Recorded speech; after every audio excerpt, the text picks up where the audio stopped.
Brought to you by खाता book. इसका technology का लफ्ज तो कम नहीं हो सकता है, लेकिन क्यूआर का हिसाब सिंपल हो सकता है। क्या? कैसे? खाता बुक क्यूआर से मैन, ये सब ऐप से पेमेंट एक्सेप्ट करता है और फुल हिसाब को एक जगह दिखाता है। अरे हिसाब सिंपल हो गया। खाता बुक बिजनेस हुआ इजी मैन। वो लकड़ी से ली और चप्पल गेट पे रख दी जहाँ चप्पल रखी जाती थी, और वहाँ से निकलने के बाद बोली तेरी हिम्मत कैसे हुई जो तने चप्पल वहाँ रखी। तो बोली मेरे से क्या चप्पल उठा के ला, मैंने क्यों नहीं लाती। उनने इतना आगे ना नता और पकड़ के मेरे कपड़े फाड़ दिए सारे, और मेरे को उठा के जमीन में दे मारा और इतनी उठा के मारी मेरे। सुना आपने साध्वी का दर्द। गलती बस इतनी थी कि इसने एक महिला की चप्पलों को उठाकर दूसरी जगह पर रख दिया, जिसके बाद महिला ने गाली गलौज करते हुए साध्वी पर ही हमला बोल दिया। जब साध्वी इसकी शिकायत पास के थाने में करने गई तो दरोगा ने उल्टा साध्वी को ही धमका डाला। इतना ही नहीं, उसे शांत रहने तक की नसीहत दे डाली। खुद साध्वी से ही सुन लीजिए कि पूरा मामला क्या है। हम थाने गए, थाने जाने के बाद वो लेडीज रिपोर्ट लिखवा रही, हमने जाके ये सब अपना दिखाया। हमने कहा भैया जी ऐसे ऐसे बात है, और ये तो उन्होंने हमको गाली दी और कहीं जाओ आश्रम पे, चलो यहाँ से। फिर हम चले गए रोते रोते आश्रम पे अपना। ये भैया जी को पता चली तो फिर ये आया, हमने बताया। इनने हमको ज़मीन में दे मारा है, ये चोट आई है मेरे आँख में, इतनी मारी है इनने, बहुत चोट आई है। ये देखिए, इनका इस दुनिया में कोई भी नहीं है। कब की बात है? क्यों किसने मारा?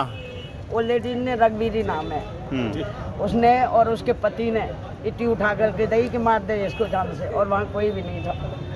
मैं अकेली थी और मैं अपनी जान बचा के वहाँ से भाग ली आश्रम से। आश्रम की बात है ये? हाँ जी। कब की बात है? 16 तारीख में। रात की, सुबह की? नहीं, सुबह के करीब शाम की 3:30 बजे पूजा करने गई थी वो। तो हमने चप्पलों को देखा तो उन्हें मंदिर के सामने हमने वो लकड़ी से ली और चप्पल गेट पे रख दी जहाँ चप्पल रखी जाती थी, और वहाँ से निकलने के बाद बोली तेरी हिम्मत कैसे हुई जो तने चप्पल वहाँ रखी।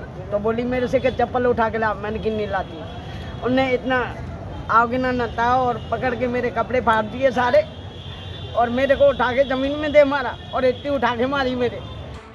मामला यहीं शांत नहीं हुआ। थाने में विरोध किए जाने पर आसपास के लोगों ने साध्वी को परेशान करना शुरू कर दिया, और तो और साध्वी को धमकी भी दे डाली, अगर फिर से पुलिस में शिकायत की तो अंजाम बहुत बुरा होगा। इन सब चीजों से तंग आकर अब साधु और साध्वी ने एसएसपी ऑफिस पहुंचकर सुरक्षा की गुहार लगाई है। हमारा नाम देवेश है, हम कानी बाबा आश्रम पर रहते हैं, गांव त्योरबजूर, थाना चकारी। माता जी के साथ कुछ दबंग प्रवृत्ति के लोगों ने मारपीट की। आश्रम की फुलवाड़ियाँ नष्ट करते हैं, पूजा पाठ नहीं करने देते हैं, गंदी गंदी गालियाँ देते हैं। पुलिस हमारे नाम पर कार्रवाई, पुलिस उनके नाम पर कार्रवाई नहीं कर रही है। हम दरोगा जी के पास गए, थाने में गए, इंस्पेक्टर साहब थे नहीं, इंस्पेक्टर साहब की गैर मौजूदगी में दरोगा जी राजेश कुमार हमें मिले। जब उन्होंने हमारे ऊपर शराब पीने का आरोप लगाया, उन्होंने हमसे कहा कि आप मद्यपान करते हैं। हमने कहा साहब हम मद्यपान नहीं करते। हम उस दिन थे भी नहीं, गंगा स्नान के लिए गए थे। माता जी के साथ तुम लोगों ने पीछे मारपीट की। हम आए, हमें पता चला, उसके बाद थाने गए। दरोगा जी ने कोई सुनवाई नहीं की। उन लोगों से वो लोग पैसे ले लेते हैं पुलिस वाले, लेकिन काम नहीं करते हैं, कार्रवाई नहीं करते हैं। वहीं एसएसपी संतोष कुमार ने मामले को अलग ही एंगल देते हुए थाना अध्यक्ष को कार्रवाई के निर्देश दिए हैं। जी देखिए, प्रकरण इस तरह का नहीं है। एक छतारी थाना क्षेत्र के गांव में एक मंदिर है पुराना, उसी गांव के रहने वाले एक बाबा हैं जो पहले दूसरे गांव में रहते थे। बाबा को गांव वालों ने बुला करके उस मंदिर पे रखा है। एक अन्य महिला साध्वी जो लगभग 55-60 साल के बीच की उम्र की हैं, वो भी जो है मथुरा से आकर के साथ में रहने लगी। गांव वालों का आरोप ये है कि महिला साध्वी जो है भांग का सेवन करती हैं, और जब गांव के दलित जात के लोग मंदिर में जाते हैं तो उनके साथ अभद्रता करती हैं। जानकारी में प्रकरण आया है। इस पूरे प्रकरण के समाधान के लिए थाना प्रभारी को बताया गया है। आवश्यकता पड़ी तो क्षेत्राधिकारी को भेज करके समस्या का समाधान कराया जाएगा। अब देखना ये होगा कि एसएसपी के आदेश के बाद कार्रवाई होगी या फिर से अमली जामा पहना दिया जाएगा। बुलंदशहर से मुकुल शर्मा की रिपोर्ट, यूपी तक।